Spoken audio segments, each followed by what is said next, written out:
News ಫಸ್ಟ್ಗೆ ಸ್ವಾಗತ. ಮುಖ್ಯಾಂಶಗಳು.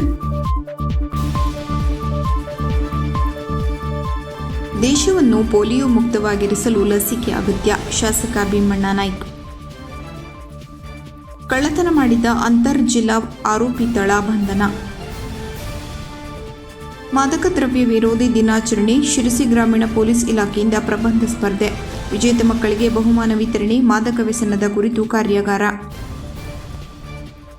ಕೊಲೆ ನಡೆದ 24 ಗಂಟೆಗಳಲ್ಲಿ ಈರ್ವರು ಅನೈತಿಕ ಸಂಬಂಧದ ಆರೋಪಿಗಳ ಹೆಡೆಮುರಿ ಕಟ್ಟುವಲ್ಲಿ ಯಶಸ್ವಿಯಾದ ಡಿವೈಎಸ್ಪಿ ಗೀತಾ ಪಾಟೀಲ್ ಮತ್ತವರ ತಂಡ. ಡಿವೈಎಸ್ಪಿ ಕಾರ್ಯಾಚರಣೆ ಬಗ್ಗೆ ಸಾರ್ವಜನಿಕರಿಂದ ಮೆಚ್ಚುಗೆ. ಮಾದಕ ವಸ್ತು ವ್ಯಸನ ಬಿಡಿ, ಸಾಧನೆ ಮಾಡಿ ಎಸ್ಪಿ ದೀಪನ್. ವಸತಿ ಶಾಲೆಯಲ್ಲಿ ವಿದ್ಯಾರ್ಥಿ ನೇಣು ಬಿಗಿದು ಆತ್ಮಹತ್ಯೆ ಪ್ರಕರಣ, ಹಿಂದಿ ಶಿಕ್ಷಕ ಅಬು ತಲಹಾ ಅರೆಸ್ಟ್. ಮತದಾರರ ಪಟ್ಟಿ ತೀವ್ರ ಪರಿಷ್ಕರಣೆ ಮಾಹಿತಿ ಶಿಬಿರ ಕಾರ್ಯಕ್ರಮದಲ್ಲಿ ಶಾಸಕ ಭೀಮಣ್ಣ ನಾಯ್ಕ್ ಭಾಗಿ. ರಾಷ್ಟ್ರೀಯ ಪಲ್ಸ್ ಪೋಲಿಯೋ ಲಸಿಕಾ ಅಭಿಯಾನಕ್ಕೆ ಚಾಲನೆ. ರಾಷ್ಟ್ರೀಯ ಪಲ್ಸ್ ಪೋಲಿಯೋ ಲಸಿಕಾ ಅಭಿಯಾನಕ್ಕೆ ಚಾಲನೆ. ಸಂಗಮ ಸಿರಿ ಪ್ರಶಸ್ತಿಗೆ ಸಂಶೋಧನಾ ಕೃತಿ ಆಹ್ವಾನ. ದೇಶವನ್ನು ಪೋಲಿಯೋ ಮುಕ್ತವಾಗಿಸಲು ಹಾಗೂ ಮುಂಜಾಗ್ರತಾ ಕ್ರಮವಾಗಿ 5 ವರ್ಷದೊಳಗಿನ ಎಲ್ಲ ಮಕ್ಕಳಿಗೆ ಪೋಲಿಯೋ ಹನಿ ಹಾಕುವುದು ಪ್ರತಿಯೊಬ್ಬ ಪೋಷಕನ ಕರ್ತವ್ಯವಾಗಿದೆ ಎಂದು ಶಿರಸಿದ್ದಾಪುರ ಕ್ಷೇತ್ರದ ಶಾಸಕ ಭೀಮಣ್ಣ ಟಿ ನಾಯ್ಕ್ ಅವರು ಕರೆ ನೀಡಿದರು. ಅವರು ನಗರದ ಪಂಡಿತ್ ಸಾರ್ವಜನಿಕ ಆಸ್ಪತ್ರೆಗೆ ಭೇಟಿ ನೀಡಿ ರಾಷ್ಟ್ರೀಯ ಪಲ್ಸ್ ಪೋಲಿಯೋ ಲಸಿಕಾ ಅಭಿಯಾನಕ್ಕೆ ಅಧಿಕೃತವಾಗಿ ಚಾಲನೆ ನೀಡಿ 5 ವರ್ಷದ ಒಳಗಿನ ಮಕ್ಕಳಿಗೆ ಪೋಲಿಯೋ ಹನಿಯನ್ನು ಹಾಕುವ ಮೂಲಕ ತಾಲೂಕು ಮಟ್ಟದ ಅಭಿಯಾನಕ್ಕೆ ಚಾಲನೆ ನೀಡಿದರು. ಕಾರ್ಯಕ್ರಮ ಉದ್ದೇಶಿಸಿ ಮಾತನಾಡಿದ ಶಾಸಕರು, ಆರೋಗ್ಯ ಇಲಾಖೆಯ ಸಿಬ್ಬಂದಿ, ಆಶಾ ಕಾರ್ಯಕರ್ತೆಯರು ಮತ್ತು ಅಂಗನವಾಡಿ ಕಾರ್ಯಕರ್ತೆಯರ ಶ್ರಮವನ್ನು ಶ್ಲಾಘಿಸಿದರು. ಅಲ್ಲದೆ ಗ್ರಾಮೀಣ ಭಾಗದ ಪ್ರತಿಯೊಂದು ಮಗುವಿಗೂ ಲಸಿಕೆ ತಲುಪುವಂತೆ ನೋಡಿಕೊಳ್ಳಬೇಕೆಂದು ಅವರು ನಿರ್ದೇಶನ ನೀಡಿದರು. ಪೋಲಿಯೋ ನಿರ್ಮೂಲನೆಯಲ್ಲಿ ಭಾರತ ಸಾಧಿಸಿರುವ ಯಶಸ್ಸನ್ನು ಮುಂದುವರಿಸಲು ಯಾವುದೇ ಮಗು ಈ ಲಸಿಕೆಯಿಂದ ವಂಚಿತರಾಗಬಾರದು. ಪೋಷಕರು ಸ್ವಯಂ ಪ್ರೇರಿತವಾಗಿ ಬಂದು ತಮ್ಮ ಮಕ್ಕಳಿಗೆ ಪೋಲಿಯೋ ಹನಿ ಹಾಕಿಸಬೇಕೆಂದು ಹೇಳಿದರು. ಮಕ್ಕಳ ಆರೋಗ್ಯವೇ ದೇಶದ ಸಂಪತ್ತು. ಪೋಲಿಯೋ ಮುಕ್ತ ಸಮಾಜ ನಿರ್ಮಾಣಕ್ಕಾಗಿ ಸರ್ಕಾರ ಹಮ್ಮಿಕೊಂಡಿರುವ ಈ ಬೃಹತ್ ಅಭಿಯಾನವನ್ನು ಸಾರ್ವಜನಿಕರು ಸಂಪೂರ್ಣವಾಗಿ ಸದುಪಯೋಗಪಡಿಸಿಕೊಳ್ಳಬೇಕೆಂದು ಶ್ರೀ ಭೀಮಣ್ಣ ಟಿ ನಾಯ್ಕ್ ಮಾನ್ಯ ಶಾಸಕರು ಅಭಿಪ್ರಾಯಪಟ್ಟರು. ಈ ಸಂದರ್ಭದಲ್ಲಿ ಆಸ್ಪತ್ರೆಯ ಮುಖ್ಯ ವೈದ್ಯಾಧಿಕಾರಿಗಳು, ಆರೋಗ್ಯ ಇಲಾಖೆಯ ಹಿರಿಯ ಅಧಿಕಾರಿಗಳು, ವೈದ್ಯರು, ರೋಟರಿ ಕ್ಲಬ್ನ ಪದಾಧಿಕಾರಿಗಳು, ಆರೋಗ್ಯ ರಕ್ಷಾ ಸಮಿತಿಯ ಪದಾಧಿಕಾರಿಗಳು, ಶುಶ್ರೂಷಕರು ಹಾಗೂ ಸ್ಥಳೀಯ ಮುಖಂಡರು ಉಪಸ್ಥಿತರಿದ್ದರು. ಬೆಂಗಳೂರು ರಾಜಾಜಿನಗರ ನಿವಾಸಿ ಜ್ಯೋತಿ ಯಾನೆ ಸಂಜನಾ ಪುಸುಪುಲೇಟ್ ಎಂಬ ಆರೋಪಿತಳನ್ನು ನಗರ ಠಾಣೆ ಪೊಲೀಸರು ಬಂಧಿಸಿದ್ದಾರೆ.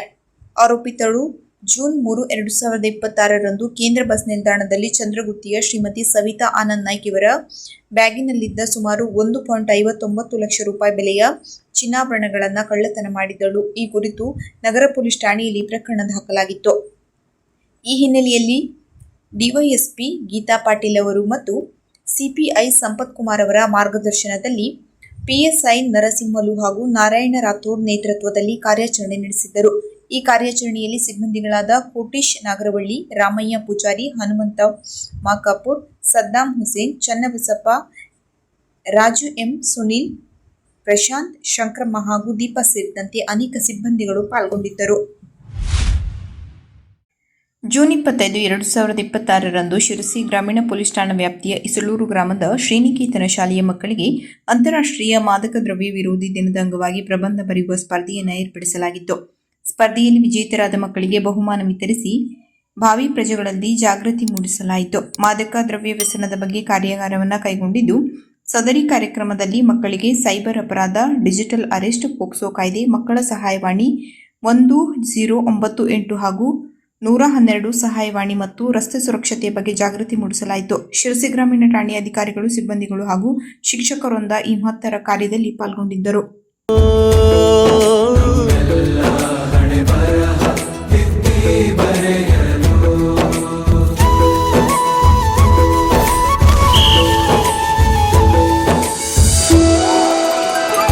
ಬಾಳಲ್ಲಿ ಲೆಕ್ಕ ಎಷ್ಟು ಮುಖ್ಯ ಎಂಬುದ ಬೆರಳಲ್ಲೇ ತೋರಿ ಕಲಿಸಿದ ಗುರುಗಳೇ. ಈ ದೇಹ ಹೇಗೆ ದಂಡಿಸೋದು ಎನ್ನುವ ಸಂದೇಹ ಮೆಚ್ಚಿನ ಜೂನ್ 26ರ ಬೆಳಂಬೆಳಿಗ್ಗೆ ಶಿರಸಿ ತಾಲೂಕಿನಲ್ಲಿ ಇಟಗುಳಿ ಪಂಚಾಯಿತಿ ವ್ಯಾಪ್ತಿಯ ಶಿಂಗನಮನೆ ಸಮೀಪದ ಕಾಡಿನಲ್ಲಿ ಬೆಚ್ಚಿ ಬೀಳಿಸುವ ಸುದ್ದಿಯೊಂದು ಹೊರಬಿದ್ದಿತ್ತು. ಈ ಕಾಡಿನಲ್ಲಿ ಸಿಂಗನಮನೆ ಪರಮೇಶ್ವರ್ ಬಾಬು ನಾಯ್ಕ್ ಎಂಬುವವನು ಸಂಜೆ ಫೋನ್ ಕರೆಗೆ ಓಗೊಟ್ಟು ಹೊರಗೆ ಹೋದವನು ಅವನ ಮನೆಯ ಸುಮಾರು 200 ಮೀಟರ್ ದೂರದಲ್ಲಿರುವ ಕಾಡಿನಲ್ಲಿ ಹೆಣವಾಗಿ ಹೋಗಿದ್ದನು. ಈ ಸುದ್ದಿ ಪೊಲೀಸರ ಗಮನಕ್ಕೆ ಬಂದಂತೆ ತಕ್ಷಣಕ್ಕೆ ಎಸ್ಪಿ ದೀಪನ್ ಎಂಎನವರು, ಡಿವೈಎಸ್ಪಿ ಶ್ರೀಮತಿ ಗೀತಾ ಪಾಟೀಲ್ ಸೇರಿದಂತೆ ಇನ್ನಿತರ ಪೊಲೀಸ್ ಅಧಿಕಾರಿಗಳು ಸ್ಥಳಕ್ಕೆ ಭೇಟಿ ನೀಡಿ ಪರಿಶೀಲನೆ ನಡೆಸಿದ ಬಳಿಕ ಆರೋಪಿಯ ಪತ್ತೆ ಕಾರ್ಯಕ್ಕಾಗಿ ಡಿವೈಎಸ್ಪಿ ನೇತೃತ್ವದ ಒಂದು ತಂಡ ರಚನೆಯಾಯಿತು. ಈ ತಂಡ ಶ್ವಾನದಳದ ಸಹಾಯದಿಂದ ಮಿಂಚಿನ ಕಾರ್ಯಾಚರಣೆಗೆ ಇಳಿದಂತೆ ನಿಖರವಾದ ಸುಳಿವಿನೊಂದಿಗೆ ಕೊಲೆಯ ಪ್ರಮುಖ ಆರೋಪಿ ಪರಮೇಶ್ವರ್ ತಿಮ್ಮಾನಾಯ್ಕ್ ಬಂಧಿಸಲಾಯಿತು. ಈ ಆರೋಪಿಯ ಬಂಧನ ಪೊಲೀಸರಿಗೆ ಮುಂದಿನ ತನಿಖೆಗೆ ಸುಲಭಗೊಳಿಸಿತು. ತನಿಖೆ ಮತ್ತಷ್ಟು ಚುರುಕುಗೊಳಿಸಿದಂತೆ ಬೆಚ್ಚಿ ಬೀಳಿಸುವ ಮತ್ತೊಂದು ಸುಳಿವು ಸಿಕ್ಕಿತು.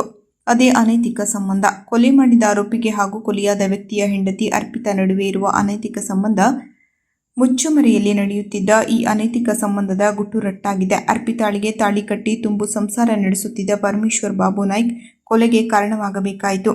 ಪೊಲೀಸರು ತಕ್ಷಣಕ್ಕೆ ಅರ್ಪಿತಾಳನ್ನ ವಿಚಾರಣೆಗೆ ಒಳಪಡಿಸಿದಾಗಲೇ ಕೊಲೆಯ ಕತೆ ಪೊಲೀಸರಿಗೆ ಸುಖಾಂತ್ಯ ಕಾಣಲು ಕಾರಣವಾಯಿತು. ಡಿವೈಎಸ್ಪಿ ಕಾರ್ಯಾಚರಣೆಯ ಬಗ್ಗೆ ಸಾರ್ವಜನಿಕರಿಂದ ಮೆಚ್ಚುಗೆ ವ್ಯಕ್ತಪಡಿಸಿರುವುದು ಕಂಡುಬಂದಿದೆ. ಇವರು ಅಧಿಕಾರ ವಹಿಸಿಕೊಂಡ ಮೇಲೆ ಪ್ರಾರಂಭದಲ್ಲಿ ಉಪವಿಭಾಗದ ಮೇಲೆ ನಿಯಂತ್ರಣ ಸಾಧಿಸಲು ಕೊಂಚ ಸಾಫ್ಟ್ ಕಾರ್ನರ್ ತೋರಿದರೂ ನಂತರ ದಿನಗಳಲ್ಲಿ ದುಷ್ಟರ, ಕೊಲೆಪಾತಕರ, ರೌಡಿಗಳ, ಭ್ರಷ್ಟಾಚಾರಿಗಳ, ಅತ್ಯಾಚಾರಿಗಳ, ಕಳ್ಳರ, ದರೋಡೆಕೋರರ, ಗಾಂಜಾ ವ್ಯಸನಿ, ಗಾಂಜಾ ಪೆಡ್ಲರ್, ಕ್ಲಬ್ ಹೀಗೆ ಸಮಾಜದಲ್ಲಿ ವಿಧ್ವಂಸಕ ಕೃತ್ಯಗಳನ್ನು ಮಾಡುವವರ ಪಾಲಿಗೆ ಸಿಂಹಸ್ವಪ್ನರಾಗಿ ಬಿಟ್ಟಿದ್ದಾರೆ. ಇತ್ತೀಚೆಗೆ ಶಿರಸಿ ಉಪವಿಭಾಗಕ್ಕೆ ಬರುವ ಶಿರಸಿ, ಸಿದ್ದಾಪುರ, ಯಲ್ಲಾಪುರ ಹಾಗೂ ಮುಂಡಗೋಡದಲ್ಲಿ ನಡೆದಿರುವಂತಹ ಕೆಲವೊಂದು ಪ್ರಕರಣಗಳನ್ನು ಘಟನೆ ನಡೆದ ಕೇವಲ 24 ಗಂಟೆಗಳಲ್ಲಿ ಭೇದಿಸಿ ಆರೋಪಿಗಳ ಹೆಡೆಮುರಿ ಕಟ್ಟಿರುವುದು ಇವರ ದಿಟ್ಟ ಕೆಲಸಕ್ಕೆ ಸಾಕ್ಷಿಯಾಗಿದೆ ಎಂದು ಪ್ರಜ್ಞಾವಂತರು ತಮ್ಮ ಅಭಿಪ್ರಾಯ ವ್ಯಕ್ತಪಡಿಸಿದ್ದಾರೆ. ಮಾದಕ ಪದಾರ್ಥಗಳಿಗೆ ವ್ಯಸನಿಗಳು ಆಗುವುದರಿಂದ ಜೀವನದಲ್ಲಿ ಯಾವುದೇ ಸಾಧನೆ ಮಾಡಲು ಸಾಧ್ಯವಿಲ್ಲ. ಯುವಕ ಯುವತಿಯರ ಯಶಸ್ಸಿಗೆ ಡ್ರಗ್ಸ್ ಅಡ್ಡಿಯಾಗುತ್ತದೆ. ಆದ್ದರಿಂದ ಯುವಜನತೆಗೆ ಡ್ರಗ್ಸ್ ಬಳಕೆಯಿಂದ ದೂರವಿರಬೇಕು ಎಂದು ಜಿಲ್ಲಾ ಪೊಲೀಸ್ ವರಿಷ್ಠಾಧಿಕಾರಿ ದೀಪನ್ ಎಂಎನ್ ಹೇಳಿದರು.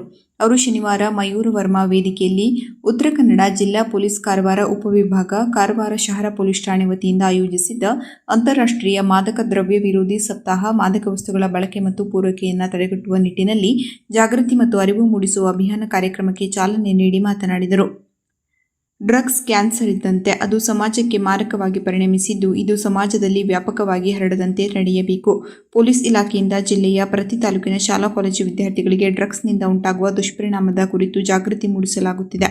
ಡ್ರಗ್ಸ್ ಸೇವನೆ ಮತ್ತು ಮಾರಾಟ ಮಾಡುವವರ ಮೇಲೆ ಕಠಿಣ ಕಾನೂನು ಕ್ರಮ ಕೈಗೊಳ್ಳಲಾಗುತ್ತಿದೆ ಎಂದರು. ಮಯೂರ ವರ್ಮಾ ವೇದಿಕೆಯಿಂದ ಡಿಸಿ ಆಫೀಸ್ ವೃತ್ತ, ಪಿಕಳೆ ರಸ್ತೆ, green street, Subhash circle, bus ನಿಲ್ದಾಣ ಸೇರಿದಂತೆ ವಿವಿಧ ಬೀದಿಗಳಲ್ಲಿ ಡ್ರಗ್ಸ್ ಕುರಿತು ಜಾಥಾ ಮೂಲಕ ಜಾಗೃತಿ ಮೂಡಿಸಲಾಯಿತು. ವಿವಿಧ ಶಾಲಾ ಕಾಲೇಜು ವಿದ್ಯಾರ್ಥಿಗಳು ಮತ್ತು ಪೊಲೀಸ್ ಇಲಾಖೆ ಅಧಿಕಾರಿಗಳು ಮತ್ತು ಸಿಬ್ಬಂದಿಗಳು ಭಾಗವಹಿಸಿದ್ದರು. ಸಿದ್ದಾಪುರ ತಾಲೂಕಿನ ಕಾನಸೂರಿನ ಇಂದಿರಾ ಗಾಂಧಿ ವಸತಿ ಶಾಲೆಯ 10ನೇ ತರಗತಿಯ ವಿದ್ಯಾರ್ಥಿಯೊಬ್ಬ ನೇಣು ಬಿಗಿದು ಆತ್ಮಹತ್ಯೆಗೆ ಶರಣಾದ ಪ್ರಕರಣಕ್ಕೆ ಸಂಬಂಧಿಸಿದಂತೆ ಸದ್ರಿ ಶಾಲೆಯ ಹಿಂದಿ ಶಿಕ್ಷಕನನ್ನ ಸಿದ್ದಾಪುರ ಪೊಲೀಸರು ಅಧಿಕೃತವಾಗಿ ಬಂಧಿಸಿರುವುದಾಗಿ ತಿಳಿದುಬಂದಿದೆ. ಮೃತ ವಿದ್ಯಾರ್ಥಿಯ ತಾಯಿಯ ದೂರಿನ ಹಿನ್ನೆಲೆಯಲ್ಲಿ ಶಿಕ್ಷಕನನ್ನ ವಿಚಾರಣೆಗೆ ವಶಕ್ಕೆ ಪಡೆಯಲಾಗಿದ್ದು ಎಂದು ತಿಳಿದುಬಂದಿತ್ತು. ಶಿಕ್ಷಕನ ಗುಟ್ಟು ರಟ್ಟಾಗುವ ಭಯದಲ್ಲಿ ನೇಣಿಗೆ ಶರಣಾದ ವಿದ್ಯಾರ್ಥಿಗೆ ಶಿಕ್ಷಕ ಬೆದರಿಸಿದ್ದಲ್ಲದೆ ವಿದ್ಯಾರ್ಥಿಗೆ ಥಳಿಸಿದ್ದ ಎಂದು ಸುದ್ದಿಯಾಗಿತ್ತು. ಅಲ್ಲದೆ ಈ ಶಿಕ್ಷಕ ಈ ಹಿಂದೆ ಹಾರಿಸಿಕಟ್ಟಾದ ಮೊರಾರ್ಜಿ ವಸತಿ ಶಾಲೆಯಲ್ಲಿ ಕರ್ತವ್ಯ ನಿರ್ವಹಣೆ ಮಾಡುವಾಗ ಅಲ್ಲಿಯೂ ವಿದ್ಯಾರ್ಥಿಗಳೊಂದಿಗೆ ಅಸಭ್ಯ ವರ್ತನೆ ತೋರಿದ್ದ ವಿಷಯವೂ ಹರಿದಾಡಿತ್ತು. ಕಾನಸೂರಿನ ಇಂದಿರಾ ಗಾಂಧಿ ವಸತಿ ಶಾಲೆಯ ಬಟ್ಟೆ ಒಣಗಿಸುವ ಕೋಣೆಯಲ್ಲಿ ವಿದ್ಯಾರ್ಥಿ ಗೋಕುಲ್ ಕೃಷ್ಣಗೌಡ ಆತ್ಮಹತ್ಯೆ ಮಾಡಿಕೊಂಡಿದ್ದ. ಮೃತ ವಿದ್ಯಾರ್ಥಿ ಸಿದ್ದಾಪುರ ತಾಲೂಕಿನ ಹಾರ್ಸಿಕಟ್ಟ ಹುತ್ಗಾರ್ ನಿವಾಸಿಯಾಗಿದ್ದು, ವಿದ್ಯಾರ್ಥಿ ಸಾವಿನ ಕುರಿತು ಅನುಮಾನ ವ್ಯಕ್ತಪಡಿಸಿ ಪೋಷಕರು ಹಾಗೂ ಊರಿನವರು ಪ್ರತಿಭಟನೆ ನಡೆಸಿದ್ದರು. ಅಲ್ಲದೆ ಸಿದ್ದಾಪುರದಲ್ಲೂ ಈ ಕುರಿತಂತೆ ಪ್ರತಿಭಟನೆ ನಡೆದು ಪ್ರಕರಣ ತನಿಖೆಯನ್ನು ಕಾರವಾರ ಡಿವೈಎಸ್ಪಿ ಅವರಿಗೆ ವಹಿಸಲಾಗಿತ್ತು.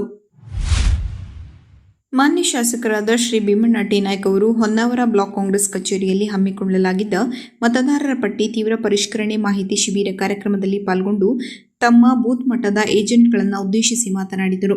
ಮುಂಬರುವ ದಿನಗಳಲ್ಲಿ ಮತದಾರರ ಪಟ್ಟಿಯ ಪರಿಷ್ಕರಣೆ ಪ್ರಕ್ರಿಯೆಯನ್ನು ಅತ್ಯಂತ ಜವಾಬ್ದಾರಿಯುತವಾಗಿ ಮತ್ತು ಯಶಸ್ವಿಯಾಗಿ ನಿರ್ವಹಿಸುವ ಕುರಿತು ಸಭೆಯಲ್ಲಿ ಸುದೀರ್ಘವಾಗಿ ಚರ್ಚಿಸಿ ಅಗತ್ಯ ಮಾರ್ಗದರ್ಶನ ನೀಡಲಾಯಿತು. ಈ ಸಂದರ್ಭದಲ್ಲಿ ಭಟ್ಕಳ ಕ್ಷೇತ್ರದ ಜನಪ್ರಿಯ ಶಾಸಕರಾದ ಶ್ರೀ ಮಂಕಾಳ್ ವೈದ್ಯ ಅವರು, ಜಿಲ್ಲಾ ಕಾಂಗ್ರೆಸ್ ಅಧ್ಯಕ್ಷರಾದ ಶ್ರೀ ಸಾಯಿ ಗಾಂವ್ಕರ್ ಅವರು, ಗ್ಯಾರಂಟಿ ಅನುಷ್ಠಾನ ಸಮಿತಿಯ ಜಿಲ್ಲಾಧ್ಯಕ್ಷರಾದ ಶ್ರೀ ಸತೀಶ್ ನಾಯ್ಕ್, ಮುಖಂಡರಾದ ಶ್ರೀ ಜಗದೀಪ್ ತೆಂಗೇರಿ ಸೇರಿದಂತೆ ಹೊನ್ನಾವರ ಬ್ಲಾಕ್ ಕಾಂಗ್ರೆಸ್ ಸಮಿತಿ ಅಧ್ಯಕ್ಷರಾದ ಶ್ರೀ ಮಹೇಶ್ ನಾಯ್ಕ್ ಅವರು ಹಾಗೂ ಬ್ಲಾಕ್ ಕಾಂಗ್ರೆಸ್ ಕಮಿಟಿಯ ಪದಾಧಿಕಾರಿಗಳು, ಸದಸ್ಯರು, ಬೂತ್ ಲೆವೆಟ್ ಏಜೆಂಟ್ಗಳು, ಪಕ್ಷದ ಪ್ರಮುಖ ಮುಖಂಡರು ಮತ್ತು ಸಕ್ರಿಯ ಕಾರ್ಯಕರ್ತರು ಉಪಸ್ಥಿತರಿದ್ದರು. ಜೂನ್ 28ರಂದು ಬನವಾಸಿಯ ಪ್ರಾಥಮಿಕ ಆರೋಗ್ಯ ಕೇಂದ್ರದಲ್ಲಿ ವೈದ್ಯಾಧಿಕಾರಿ ಡಾಕ್ಟರ್ ಜಯಶ್ರೀ ಹೆಗಡೆಯವರು 5 ವರ್ಷದೊಳಗಿನ ಮಗುವಿಗೆ ಭಾನುವಾರ ಪೋಲಿಯೋ ಹನಿ ಹಾಕುವ ಮೂಲಕ ಅಭಿಯಾನಕ್ಕೆ ಚಾಲನೆ ನೀಡಿದರು. ಕಾರ್ಯಕ್ರಮಕ್ಕೆ ಚಾಲನೆ ನೀಡಿ ಮಾತನಾಡಿದ ವೈದ್ಯಾಧಿಕಾರಿ ಜಯಶ್ರೀ ಹೆಗಡೆಯವರು, ಪೋಷಕರು ಯಾವುದೇ ಭಯಪಡದೆ ತಮ್ಮ 5 ವರ್ಷದೊಳಗಿನ ಮಕ್ಕಳಿಗೆ ಪೋಲಿಯೋ ಲಸಿಕೆ ಹಾಕಿಸುವುದರ ಮೂಲಕ ಭಾರತವನ್ನು ಪೋಲಿಯೋ ಮುಕ್ತ ರಾಷ್ಟ್ರವನ್ನಾಗಿಸಲು ಕೈಜೋಡಿಸಬೇಕು ಎಂದರು. ಈ ಸಂದರ್ಭದಲ್ಲಿ ಪತ್ರಕರ್ತ ಹಾಗೂ ಸಮಾಜ ಸೇವಕ ಸುಧೀರ್ ನಾಯ್ಕ್ ಸೇರಿದಂತೆ ಆಸ್ಪತ್ರೆಯ ಸಿಬ್ಬಂದಿಗಳು ಹಾಗೂ ಸಾರ್ವಜನಿಕರು ಉಪಸ್ಥಿತರಿದ್ದರು. ತಾಲೂಕಿನ ಮಡಕಿಹೊನ್ನಳ್ಳಿ ಗ್ರಾಮದ ಅಂಗನವಾಡಿ ಶಾಲೆಯಲ್ಲಿ ಗಂಜಿಗಟ್ಟಿ ಗ್ರಾಮದ ಪ್ರಾಥಮಿಕ ಆರೋಗ್ಯ ಕೇಂದ್ರದ ವೈದ್ಯಾಧಿಕಾರಿ ಉಮರ್ ಜಾಗೀರ್ದಾರ್ ಅವರು ಜೂನ್ 28ರಂದು 5 ವರ್ಷದೊಳಗಿನ ಮಕ್ಕಳಿಗೆ ಭಾನುವಾರ ಪೋಲಿಯೋ ಹನಿ ಹಾಕುವ ಮೂಲಕ ಅಭಿಯಾನಕ್ಕೆ ಚಾಲನೆ ನೀಡಿದರು. ಅಭಿಯಾನಕ್ಕೆ ಚಾಲನೆ ನೀಡಿ ಮಾತನಾಡಿದ ಉಮರ್ ಜಾಗೀರ್ದಾರ್ ಅವರು, ಪೋಷಕರು ಯಾವುದೇ ಭಯಪಡದೆ ತಮ್ಮ 5 ವರ್ಷದೊಳಗಿನ ಮಕ್ಕಳಿಗೆ 2 ಹನಿ ಪೋಲಿಯೋ ಲಸಿಕೆ ಹಾಕುವುದರ ಮೂಲಕ ಮಕ್ಕಳಿಗೆ ರಕ್ಷಣೆ ನೀಡಿದಂತಾಗುತ್ತದೆ ಎಂದರು. ಪ್ರತಿಯೊಬ್ಬ ಪಾಲಕರು ಮಕ್ಕಳಿಗೆ ಪೋಲಿಯೋ ಲಸಿಕೆ ಹಾಕುವುದರ ಮೂಲಕ ಭಾರತ ದೇಶವನ್ನು ಪೋಲಿಯೋ ಮುಕ್ತ ರಾಷ್ಟ್ರವನ್ನಾಗಿಸಲು ಕೈಜೋಡಿಸಬೇಕೆಂದು ಕರೆ ನೀಡಿದರು.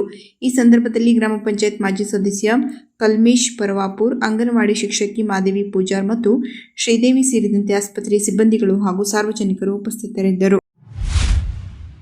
ಹಿರಿಯ ಸಾಹಿತಿ ಡಾಕ್ಟರ್ ಸಂಗಮೇಶ್ ಹಿಂಡಿಗೆಯವರ ಸ್ಮರಣೆಯಲ್ಲಿ ಕಳೆದ 5 ವರ್ಷಗಳಿಂದ ಸಾಹಿತ್ಯ ಕ್ಷೇತ್ರದ ವಿವಿಧ ವಿಭಾಗಗಳಲ್ಲಿ ಡಾಕ್ಟರ್ ಸಂಗಮೇಶ್ ಹಂಡಿಗೆ ಸಾಹಿತ್ಯ ಪ್ರತಿಷ್ಠಾನದಿಂದ ಸಂಗಮ ಸಿರಿ ರಾಜ್ಯಮಟ್ಟದ ಪ್ರಶಸ್ತಿ ನೀಡಲಾಗುತ್ತಿದೆ.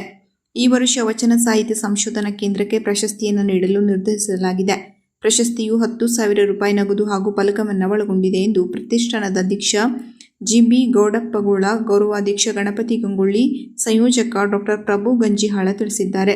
ಸಂಶೋಧನಾ ಕೃತಿ ಹಾಗೂ ಸಂಶೋಧನಾ ವಿವರಗಳನ್ನು ಜುಲೈ 15ರೊಳಗೆ ಡಾಕ್ಟರ್ ಸಂಗಮೇಶ್ ಹಿಂಡಿಗೆ ಸಾಹಿತ್ಯ ಪ್ರತಿಷ್ಠಾನ, ಮನೆ ನಂಬರ್ 338, ಅಕ್ಷಯ ಕಾಲೋನಿ, 2ನೇ ಹಂತ, ಗೋಕುಲ್ ರಸ್ತೆ, ಹುಬ್ಬಳ್ಳಿ ಇಲ್ಲಿಗೆ ಕಳುಹಿಸಬಹುದು. ಹೆಚ್ಚಿನ ಮಾಹಿತಿಗಾಗಿ ಸಂಪರ್ಕಿಸಬಹುದಾದ ಸಂಖ್ಯೆ 9060933596 ಹಾಗೂ 9986476733ಕ್ಕೆ ಸಂಪರ್ಕಿಸಲು ಪ್ರಕಟಣೆಯ ಮೂಲಕ ತಿಳಿಸಲಾಗಿದೆ. ಕೊನೆಯಲ್ಲಿ ಮತ್ತೊಮ್ಮೆ ಮುಖ್ಯಾಂಶಗಳು. ದೇಶವನ್ನು ಪೋಲಿಯೋ ಮುಕ್ತವಾಗಿರಿಸಲು ಲಸಿಕೆ ಅಗತ್ಯ, ಶಾಸಕ ಭೀಮಣ್ಣ ನಾಯ್ಕ್. ಕಳ್ಳತನ ಮಾಡಿದ ಅಂತರ್ ಜಿಲ್ಲಾ ಆರೋಪಿ ತಳ ಬಂಧನ. ಮಾದಕ ದ್ರವ್ಯ ವಿರೋಧಿ ದಿನಾಚರಣೆ, ಶಿರಸಿ ಗ್ರಾಮೀಣ ಪೊಲೀಸ್ ಇಲಾಖೆಯಿಂದ ಪ್ರಬಂಧ ಸ್ಪರ್ಧೆ, ವಿಜೇತ ಮಕ್ಕಳಿಗೆ ಬಹುಮಾನ ವಿತರಣೆ, ಮಾದಕ ವ್ಯಸನದ ಕುರಿತು ಕಾರ್ಯಾಗಾರ.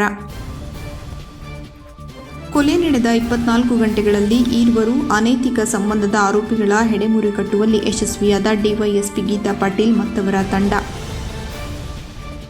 ಡಿವೈಎಸ್ಪಿ ಕಾರ್ಯಾಚರಣೆ ಬಗ್ಗೆ ಸಾರ್ವಜನಿಕರಿಂದ ಮೆಚ್ಚುಗೆ. ಮಾದಕ ವಸ್ತು ವ್ಯಸನ ಬಿಡಿ, ಸಾಧನೆ ಮಾಡಿ ಎಸ್ಪಿ ದೀಪನ್. ವಸತಿ ಶಾಲೆಯಲ್ಲಿ ವಿದ್ಯಾರ್ಥಿ ನೇಣು ಬಿಗಿದು ಆತ್ಮಹತ್ಯೆ ಪ್ರಕರಣ, ಹಿಂದಿ ಶಿಕ್ಷಕ ಅಬು ತಲಹಾ ಅರೆಸ್ಟ್. ಮತದಾರರ ಪಟ್ಟಿ ತೀವ್ರ ಪರಿಷ್ಕರಣೆ ಮಾಹಿತಿ ಶಿಬಿರ ಕಾರ್ಯಕ್ರಮದಲ್ಲಿ ಶಾಸಕ ಭೀಮಣ್ಣ ನಾಯ್ಕ್ ಭಾಗಿ. ರಾಷ್ಟ್ರೀಯ ಪಲ್ಸ್ ಪೋಲಿಯೋ ಲಸಿಕಾ ಅಭಿಯಾನಕ್ಕೆ ಚಾಲನೆ. ರಾಷ್ಟ್ರೀಯ ಪಲ್ಸ್ ಪೋಲಿಯೋ ಲಸಿಕಾ ಅಭಿಯಾನಕ್ಕೆ ಚಾಲನೆ. ಸಂಗಮ ಸಿರಿ ಪ್ರಶಸ್ತಿಗೆ ಸಂಶೋಧನಾ ಕೃತಿ ಆಹ್ವಾನ. ಕದಂಬ ನ್ಯೂಸ್ ಫಸ್ಟ್, ನಿರ್ಭೀತಿಯಿಂದ ನಿಮ್ಮ ಪರವಾಗಿ.